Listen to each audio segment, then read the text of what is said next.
Okay, I'll call the meeting to order. This is April 7th Committee of the Whole meeting. The time is 6 p.m.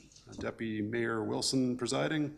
We'll start off with the adoption of the agenda as we always do. Can I ask for a motion to accept the agenda as presented? Councillor Reid. I will so move the agenda as presented. Thank you. In favor? And approved. Part 3, the adoption of previous minutes. Can I ask for a motion to accept the minutes of the March 17th, 2025 Committee of the Whole as attached? Councillor Flowers. I move to approve the minutes of March 17th, 2025 COW meeting. Okay, thank you. All in favor? And that is approved. We have 0 delegations tonight, so right into business. 5A, Order of Cochrane 2024 nominations. Can I call Michelle Delorme, Director of Parks and Active Living, to the podium, please? Hi, Michelle. Good evening, Deputy Mayor. All right, so good evening, Deputy Mayor and Council. This evening, I am here to bring you the 2024 Order of Cochrane nominations. This award is presented to individuals who, by their commitment, vision, and leadership, have created a lasting legacy in the development of our community.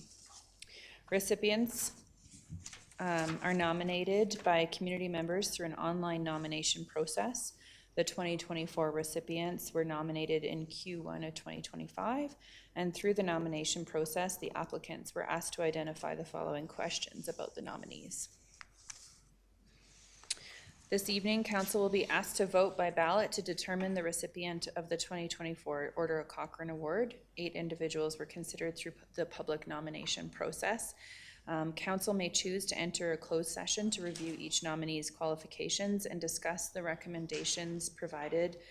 Ballots will be then distributed so that Council members can submit their selections. The Order of Cochrane recognizes individuals who exemplify our community's bold, innovative, and dynamic visions. And the award celebrates those who honor our past, strengthen our community bonds, and inspire our collective future. So for the award presentation, Council is responsible for selecting the award recipient based on the outlined criteria that's in the report. And the chosen recipient's name will not be announced during this Committee of the Whole meeting. Instead, they will be formally recognized at the Volunteer Appreciation Night on April 30th, where they will be presented with the 2024 Order of Cochrane. Thank you. Okay, thank you. I'll look to the table here to see if there's any questions or comments, or perhaps if any member of council would like to make a motion to go into closed session to review the nomination submissions in front of us. Councillor Nagel. I would like to make a standard routine motion to go in camera to review the applicants, as would always be the case with something like this. Okay, fair enough. If we have no questions or comments, just a question, all in favor to go in camera. So approved. I guess we'll proceed to the back room.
Right. Thank you. Okay, we're back. Could I entertain a motion to come out of closed session from someone on the table? Councillor Reid, all those in favor? Okay, we're back. At this time, I guess we already have our ballots to be distributed, so if everybody could fill those out, we'll have Mr. Lorne come collect and tally.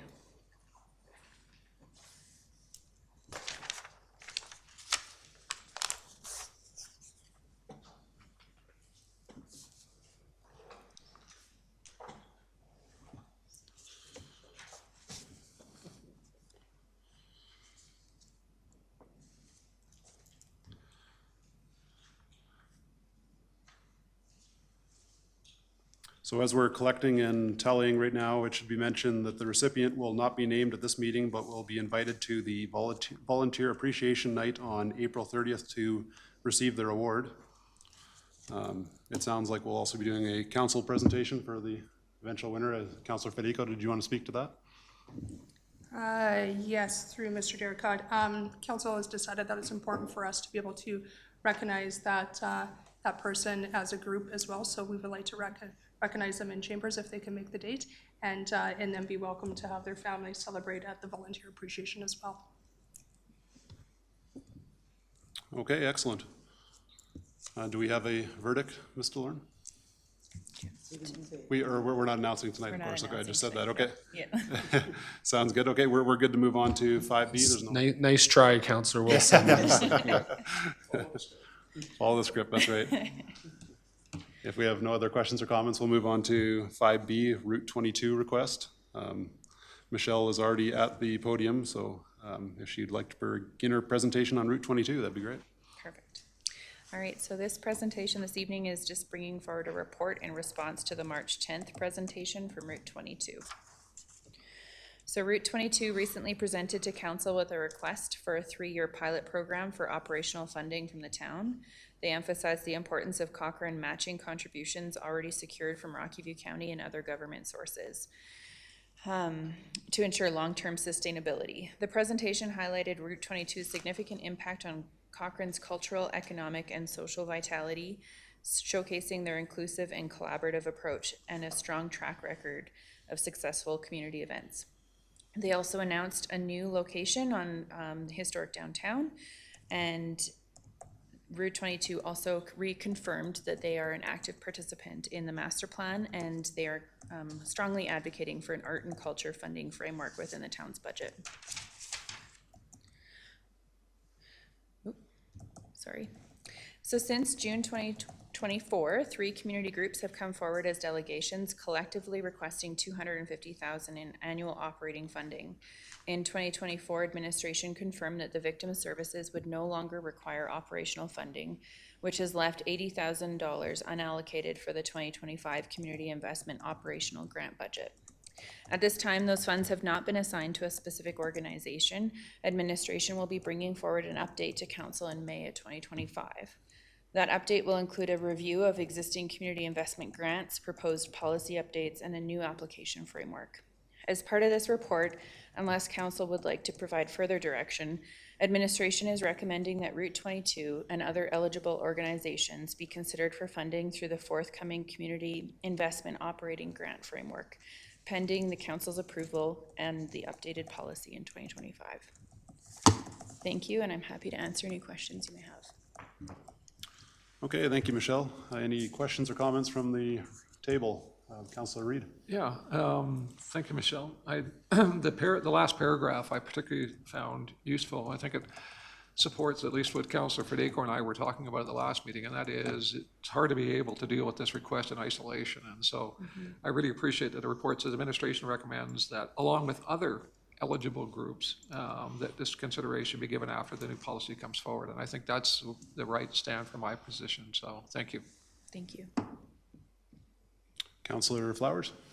Yes, I was wondering, when do you anticipate that the framework would be ready?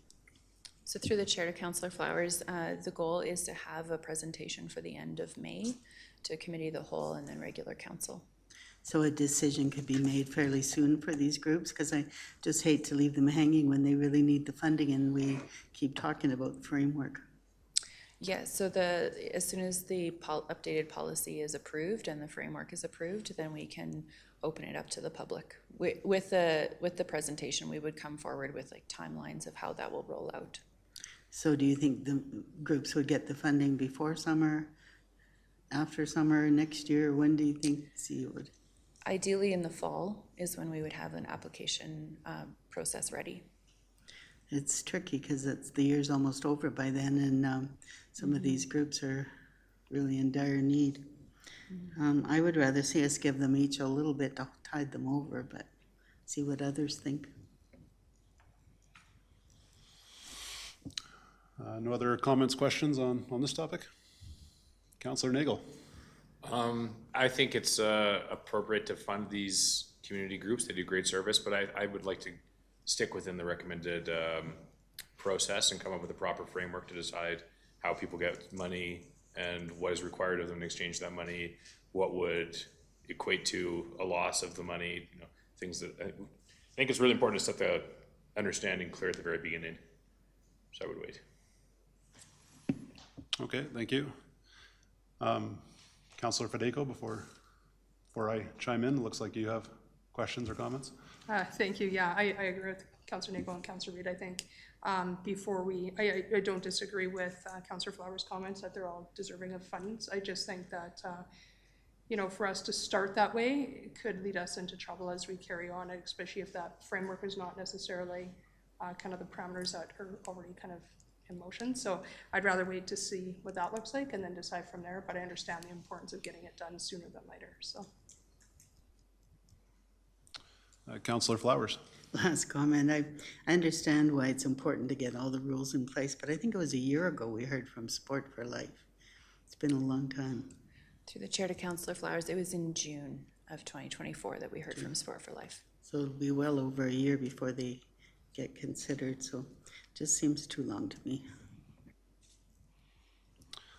I had one question on this topic when we were going through the three groups anyway there, Michelle, the Sport for Life, Helping Hands, Route 22. If memory serves, Helping Hands did receive prior funding through us, and I know Route 22 did, is that correct? Before we've come up with the evaluation framework we're speaking of? So to the chair, yes. So Helping Hands received $75,000 last year for 2024 as a one-time funding. And Route 22 I believe it was in 2022, they received a one-time funding from the town as well. Okay, thanks for that. I would agree with the majority of the table here that I'd rather have this looked at as a community-wide evaluation framework, as we just spoke about, and I look forward to talking about it in May rather than coming to individual decisions right now. Thank you. Does that give administration what they need for this topic for now? Yes? Yes, okay. That's perfect. Thank you. Okay, we'll move on from that. Then on to, I guess, pardon me, we don't need to vote on this. We're clear to move on to the grandfather tree. Thank you. We'll move on to 5C, grandfather tree update. And again, Michelle Delorme, Director of Parks and Active Living. Please go ahead. Perfect. All right, so the grandfather tree is a cherished part of our community landscape. Unfortunately, it reached its end of its natural life on January 16th, 2025 during a significant windstorm. The storm's powerful gusts caused the lower section of the aging tree to snap, marking the end of an era for the tree. The Parks and Active Living team placed a special mail box on site, accompanied by a community journal where residents were invited to share their memories, reflections, and stories. The community's response has been heartfelt and inspiring. We received 45 emails from residents offering thoughtful suggestions on how to honor the grandfather tree's legacy. Many focused on integrating the tree into future public art or commemorative spaces. In addition, the mailbox was placed, and we also received a lot of drawings through that too. So administration has carefully gathered these ideas and is now seeking the council's feedback on how to proceed with a meaningful commemoration. To date, 2 meaningful steps have already been taken to commemorate the grandfather tree. First, as part of the public art that is being installed at the station, 2 of the 3 artists involved were able to thoughtfully pivot and incorporate elements that honor the grandfather tree in their work at no additional cost to the project. And second, the parks team has carefully preserved the upper portion of the tree. It is currently being stored in dry conditions to ensure its integrity while we awaited direction on the next steps for a more permanent tribute. Through the suggestions submitted by residents, administration categorized the ideas into three main themes: on-site commemorations, handcrafted items made from the tree's wood, and the interactive and informative elements. The report provides further details on many creative and heartfelt ideas within each of these categories.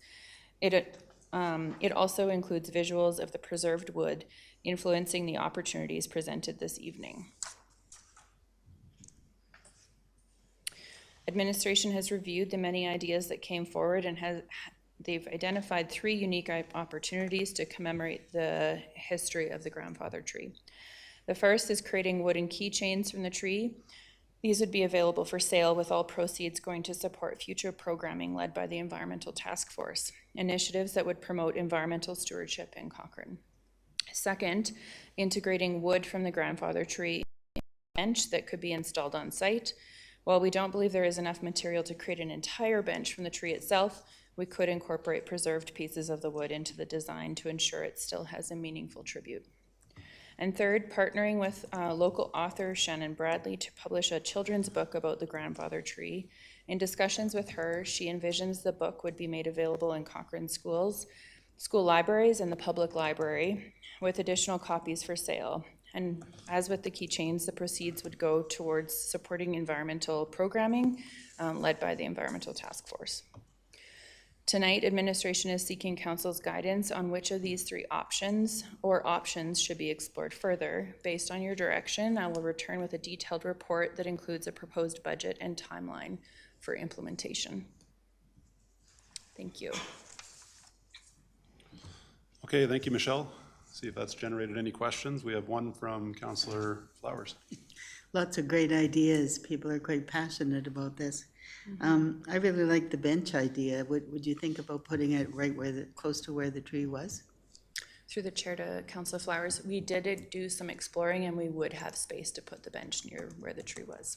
Be nice to have a plaque or some explanation along with it. Yep. Yeah, I like all of your top options, but I really like that one. Because it's special made, I guess it's so expensive. Yeah, we haven't gotten specific quotes. The pricing that was outlined in the report is what a bench would cost to just have made. So if council would like, I can make sure that we get specific quotes to ensure that the wood is incorporated into a bench. It'd be great. Yeah, I like all the top three options.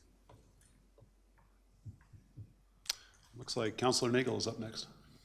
Yep, I also like all three options, and the bench is also my number one pick. If I were to rank them priority-wise, it'd be bench, book, keychains. The keychains I think are a good idea. The reason that I put those third is they would be something that wouldn't be that public. It would be consumed and then disappeared. And then I also think that could end up being something that would be expensive. And then if the resources were to compete, like if we'd have to take potential wood away from the bench to make the keychains, I definitely would not want to do that. So the way I envision is moving forward with the bench primarily, doing the book. You could even do a book launch with pictures on the bench, and then whatever wood's left over, then the keychains. But great work. I'm really glad this all came forwards, and I think it is very nice that the team at the town of Cochrane thought to put up the mailbox and seek suggestions. Great work. Thank you. Thank you. Councillor Federico. Through Mr. Durcup, was there any discussion about doing like a wood carving, like a statue, rather than a bench? Through the chair to Councillor Federico, yes, that was some of the suggestions that came forward. However, the pieces of the wood that we had to remove the tree, had to be cut up quite short. So to make a statue or anything out of wood would be really challenging, which is why we didn't put it forward as one of our main suggestions. Gotcha. Yeah, I mean, my first option obviously would be the bench as well. And I'm just curious if whether or not, so the Environmental Task Force, rather than, I mean, this is, I guess I'd have to get thoughts around the table, but rather than putting it towards the Environmental Task Force to host events essentially, why not just create a fund that if something else happens in an environmental kind of space or place where somebody needs to commemorate something else, that perhaps we just have a fund that's available for people to be able to access, rather than this going to actually promote stuff through environmental task force, because also we have SEAC, right? Cochrane Environmental Action Group. I'm just wondering why we're taking all the funds that would possibly go to support something that's town-led, rather than not just donating it to the volunteer group. I kind of struggle with the fact of why we're asking people to pay in, and those funds are funding like a town task force, I guess. So through the chair to Councillor Fideko, it was just a suggestion. If council wishes that those funds go somewhere else, we can definitely bring back other options. Okay, thank you. On to Councillor Reid. Yeah, and to summarize it, well, my colleagues have done so, and I would agree that I think the bench would be really a nice touch in terms of our community. I think the book would complement that, and I agree with Morgan, that would be nice to be able to highlight that as an attraction. I worry about in putting the bench there and having the book there that it becomes, that path becomes so badly worn that it does a disservice. I mean, I think of the dog park down by the river and how that's been overloved. I'm not concerned about the traffic through there. Well, I think the bench is a great idea. I just put caution to it in relation to the number of people who might visit that site, both by the complement of the book and by the bench itself. But I support those ideas. Thank you. It looks like that's all the lights. I would agree with the table. I don't feel really strongly about this. I think administration has given some pretty good ideas here. I like the bench, would be my favorite too, I suppose. And I guess I look forward to seeing what the cost to provide each option would be when it comes back to us. I believe you said next month, Michelle? Yeah. Yes. Yep, that's about the only direction I'd have on it. And I suppose the other question brought forth there is where would the funds be allocated, and I suppose that could also be dealt with at the next meeting. Would that be the most appropriate time? Yes. Yeah, okay. Well, Thank great. you. I guess that summarizes everything. Thank you, Michelle, for all three presentations on behalf of council. Thank you. We can move on to 5D, the Francophone secondary school site. Could I call Mr. Mark Spence, Senior Planner, to the podium to begin his presentation?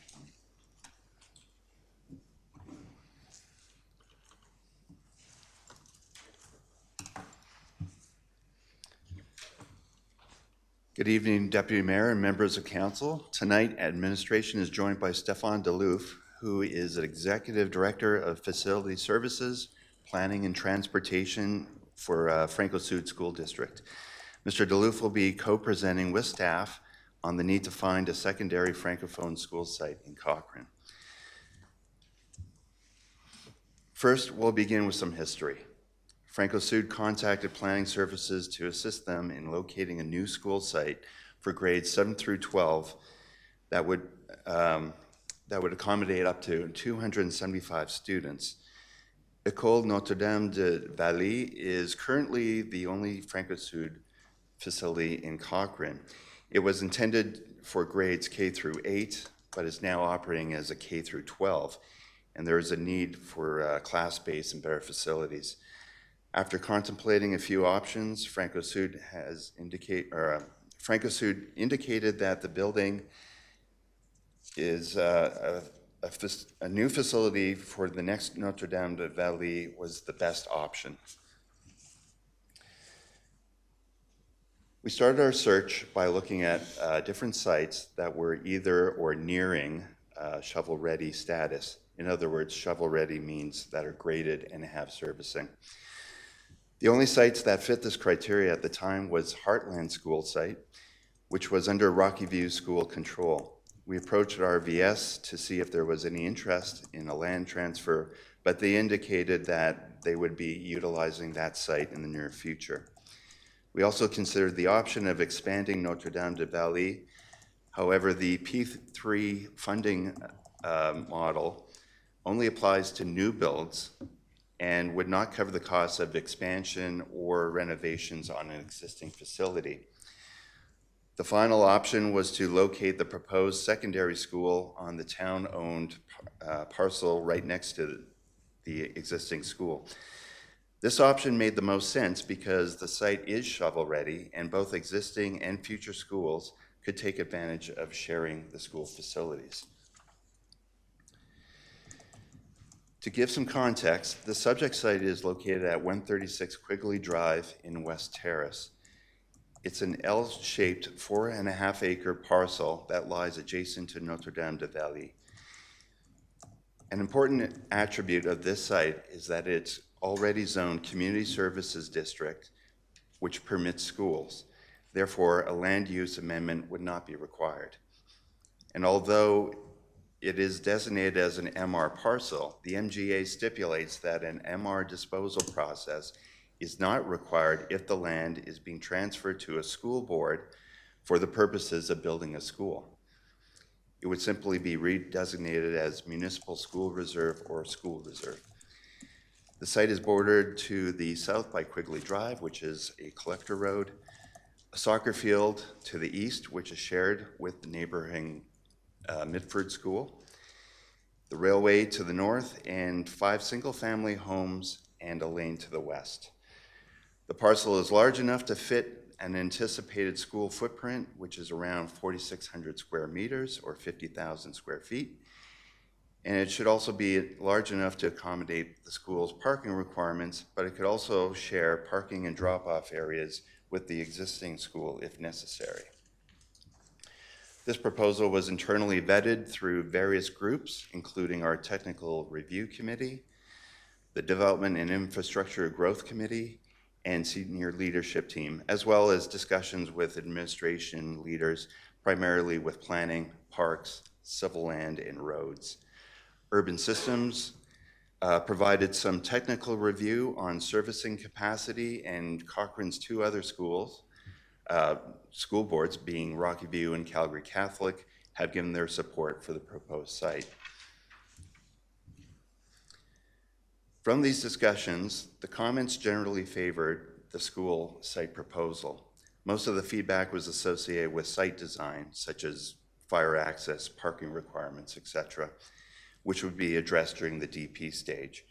The main concerns were more associated with public perception.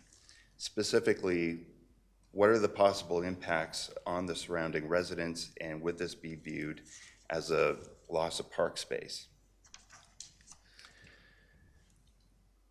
We sketched out some site concepts to show how we could mitigate some of those perceived impacts through design.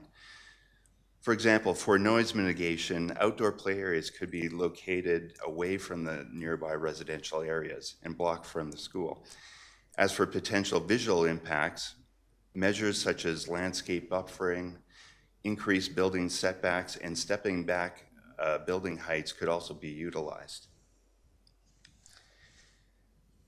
Administration evaluated this proposal through a value proposition chart, which weighs positive and negative changes for various civic attributes. As an educational asset, a proposed school is obviously a positive change, as are also new playgrounds and ball fields associated with the additional school. As for land use compatibility, a school located within a residential community makes the most sense and may even have a positive effect on property values. There are no new roads or road improvements associated with this proposal, and there's no ecologically sensitive areas such as wetlands or tree groves being affected. Schools are tax exempt, so there's no changes with the tax base, and there would be no increased costs to the town, although one could argue that the town would gain the use of community recreational facility without having to pay the cost. Overall, administration views this proposal as a positive value proposition, having no perceived negative impacts. For the other benefits and secondary school could bring to a community, and to address the other potential concerns, I'd like to now hand this presentation over to Mr. DeLufa of Francophone. Bonsoir, Deputy Mayor and members of council. Thank you for giving me the time to state our case to this very important proposal. The site in question offers Franco-Sud many benefits. One of the main benefits of having a Francophone school, as you might have known, is the fact that a lot of people, when they move from East or Northern Ontario or even like European country, African country, looking for a Francophone school in the area of Calgary, they look at places like Okotoks, Cochrane, and Airdrie and all those places. And if they see there's a Francophone school, that's a plus value for your town. And it has been proven with the fact that the school is almost at full capacity in Cochrane. We think that it's important to know that the site provides a shovel-ready opportunity, which could give Cochrane a clear advantage over other municipalities that are also competing for a school. It would also demonstrate to the province that we have a site that is ready to go, thereby making funding more readily available. As you probably noticed, the last few years they've changed the way how they allocated school in different places in Alberta, and you need to have a site that is ready in order to build a school. So it needs to be on the capital plan. You need to have a site that's shovel ready in order to be able to have your proposition even looked at by the government.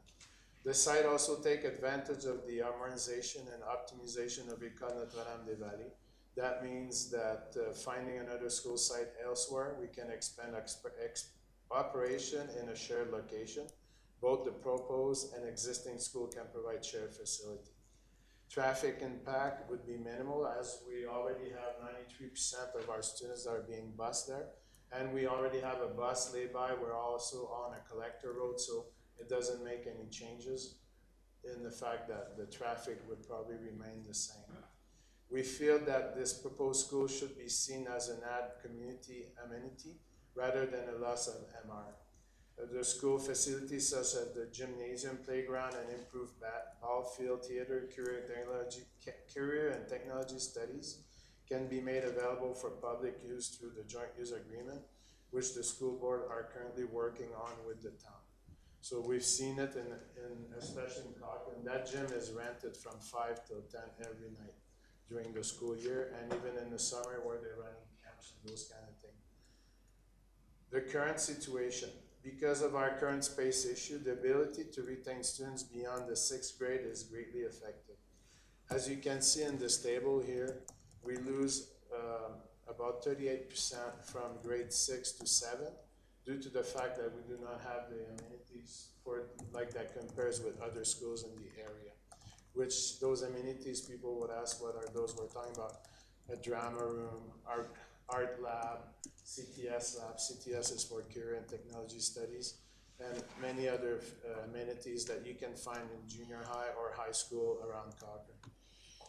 This is also affect the assimilation of students. In other words, when we lose those students that go to immersion or an English track, most of the time these students do not come back to the Francophone track. And also in the future years, what happened is a lot of the time that there would be like the end of that Francophone lineage, because that's the statistic has shown that it's the way it is with assimilation if you don't have no school and everything. So when we talk about the urgency, if you look last year, like the priority, École Notre-Dame-des-Vallées is less than 25 cents away from reaching its capacity. The planning, design, and construction timeline for a school is about 4 to 5 years. Therefore, timing is critical. In our 25 to 28 3-year capital plan, we had listed the secondary school Cochrane as our top rural priority, means the community outside Calgary. Just to give you a quick overview, Franco-Sud is about 100,000 square meters as a territory. We have school from Airdrie all the way down to Cardston. And east-west, we have Crow's Nest, Canmore, all the way to Medicine Hat. And we have 19 schools. Like in September, we will have 19 schools in the school district. So we cover quite a bit of ground. Cochrane is currently competing with Canmore for new construction. Securing this site would give Cochrane an edge over Canmore for provincial funding. So if you look at the table, we passed from last year Cochrane being priority number 2 in the rural, that now it's number 1, due to the fact that we're looking at a site that's ready, and also we feel that the school would benefit and the town would benefit for having a high school. So when we're talking about all this, what we think it's important is to have like public engagement. So even though a public hearing is not necessary, Franco Sud is willing to host a public engagement within the community before we start the planning and design process. We've done that with every other school that we've been building in the past, and I think it's a plus value for the community at large, and also the people that will be using the school. We would hold a public engagement to explain our needs, listen to local residents about their concern, and demonstrate how a new school can benefit their community. We would take that feedback into consideration during the planning and design process. Following the DP approval process, we can hold an open house to show our school plans and demonstrate how we incorporated suggestions made during the public engagement. When we're talking about the timeline, we know that it takes about 4 years to get a school built. Once we can demonstrate to the province that we have an agreed site, we will apply for planning and design funding. From the time we receive funding to the time we're ready to submit a DP, it takes about 18 months. Okay, so the process is simple. It's just that the second the school is approved, they have to go in an RFP, which is a request for proposal, to find an architect that will take the projects, and from there they do the planning and the design, and when that's done, they go for another RFP about 18 months later to find who will be building the school. The minimum amount of time it takes to get a DP approved is about 6 months. Then the construction of the building, parking, and landscaping can be up to 2 years, so 18 to 24 months. If we apply for funding before Q3 2025, we can realistically estimate that the proposed middle school could be ready by fall 2029 at the earliest, if approved from our capital plan. Given that we are close to nearing capacity at École Notre-Dame-des-Vallées, this timeline should emphasize our critical need to start this process as soon as possible. I think it would be important, it's not in the script, but just to realize that Franco Sud have been trying to work with Rocky View and Calgary Catholic to see if they have available space for our extra students, and trying to find a space for this secondary, but to no avail at this time, as there are like way more consideration than just bringing students. It's a bit more complicated than this. So on behalf of Franco Sud, I'd like to say merci for your attention to this matter, and I'll be happy to answer any question that you may have tonight.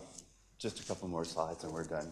Just next steps. We're scheduled to return 1 week from tonight to ask for council's endorsement of the proposed land transfer through a resolution. If given, administration will provide Franco Sud with a letter of support, which they will use as part of their funding application process. If funding is granted by the province, Franco Sud will hold their public engagement prior to planning and design, and administration could add Franco Sud as the co-owner to the land title. But for now, we ask that council consider this presentation along with our report as information. We'll return next week asking council for a formal endorsement. That concludes our presentation. Mr. Deloof, our planning manager, Rob Auclair, myself are here for your questions, and we also have our community growth director, Mark Krasinski, for questions as well. Thank you. Okay, thank you, Mr. Spence. It looks like we have some lights on. We'll start with Councillor Federico. Thank you, through Mr. Jericho. Quick question, the option 2 that you have here, I know that it says that you are unable to ask for kind of an expansion and renovations. Why can that not be done through Franco Sud's capital plan, just like it was done with Bow Valley High, right? So you're running out of room, you do an expansion, and it's all done on the same site. I'm just wondering why that's not an option.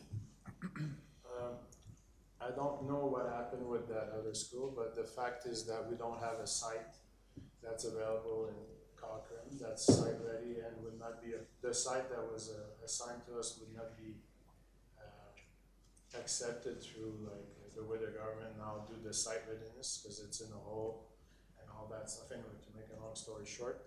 And the fact that this is a P3, and that's for the people that don't know what the P3 is, it's a public partnership with the government and the school district and private. We cannot add to this school, and it's just the way the rules are made with the government.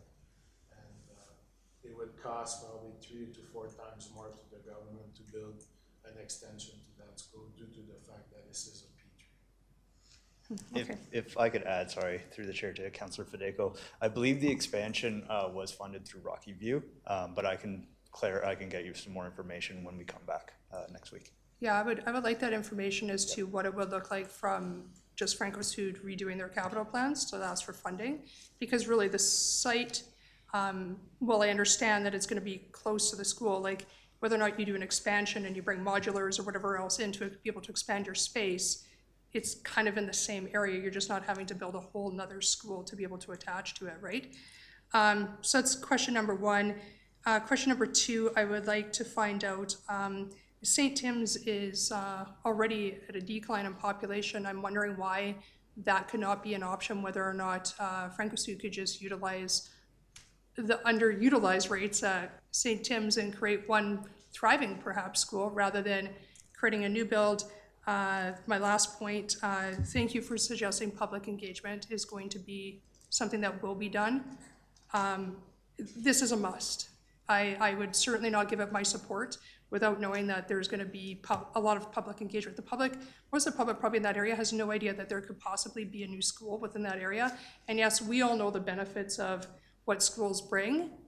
However, if you are living in that area and you know nothing about this is a huge shock, not only from traffic, it's just not what people expect. And so, I mean, that is a definite must, but I'd like to find out the other answers to my questions about why this expansion could be handled the same way that Rocky View Schools changed their capital plan for Bow Valley High. 2, what is the difference between us not utilizing the underutilized population at St. Tim's? And then 3, if that's the only other option, then yes, I would like to have a robust idea of what public engagement is going to look like as we go forward in order to gain my approval for it. I know schools are important, but so are the people that live here, and when it's plopped in their area and they have no idea, then that becomes a concern of mine. Okay, Councillor Reid. Yeah, thank you.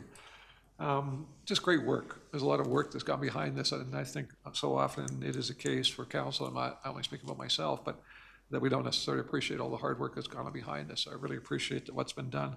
My question is more around the servicing capacity. So you mentioned Urban was involved in that.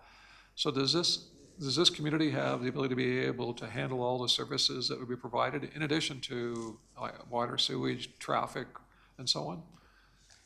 Yes, through the chair, Urban did confirm that there was more than enough water and sewage capacity. That's all they looked at. I don't think they looked at drainage, but I think that was just a given. And did they do anything around traffic study? Through the chair, there was no traffic study, or we don't have a traffic study, but we did confirm that students for Franco Sud are 93% bused in, so we think that the traffic impact might be negligible. Okay, thank you. The traffic study, sorry, go ahead. My apologies. Through the chair, Councillor Reid, I think Mr. Hyman was alluding to the same thing.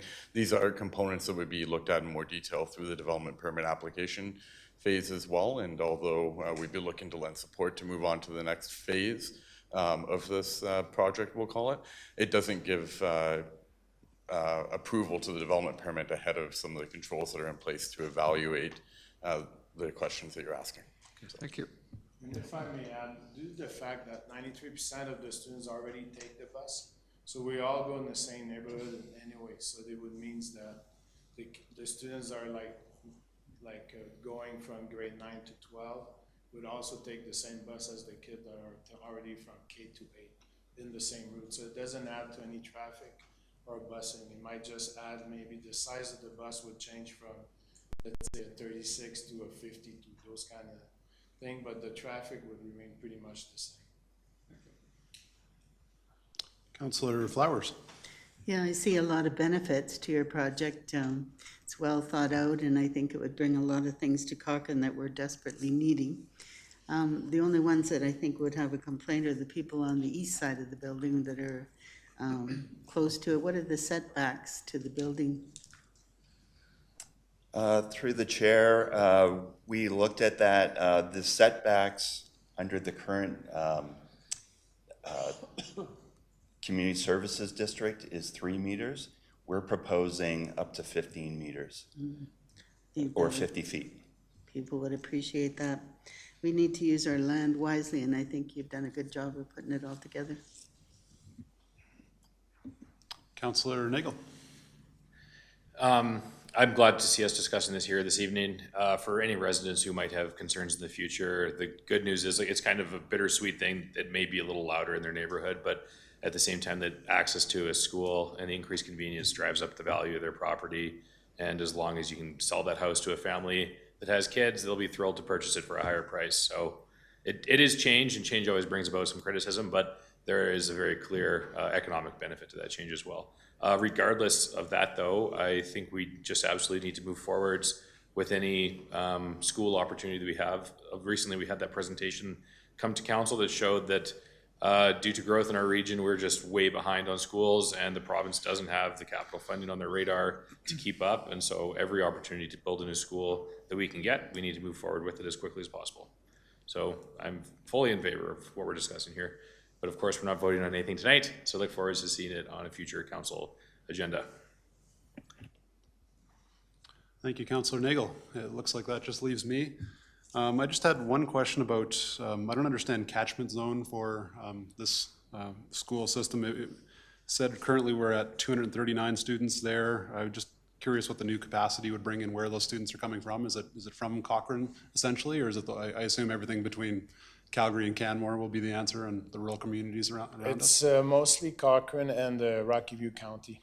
Like we have set limits, like boundaries for Calgary, and we have set boundaries for Canmore as well. So we're talking from Bragg Creek all the way to Cremona. North-south, and east-west is really where Calgary stops and where Canmore stops. This is kind of the square that we have for the population. Like as you've seen, if we would retain all our students from elementary to go to high school, we would probably double the size of the school, like population right now. So hence the 275 capacity for the high school, or the secondary school. Okay, excellent. I agree with Councillor Nagel's comments previous to mine. Whenever we're talking about opening new schools in Cochrane, that sounds like a good idea to me. We're well behind where we need to be, and any way that I can help alleviate that problem from a Cochrane Council perspective, it's good news for us. I look forward to at least moving to the next step and seeing what's presented. I believe it was next week we were told we'd come back with this, yes? Okay. Is there any more information that administration or the group needs, or did we get to our desired destination there? Deputy Mayor, no, that is what we were looking for. Thank you very kindly. Okay, excellent. On behalf of council, thank you for the presentation. That moves us to the end of our business, and nothing left to do other than adjourn the meeting. Thank you. Meeting is adjourned.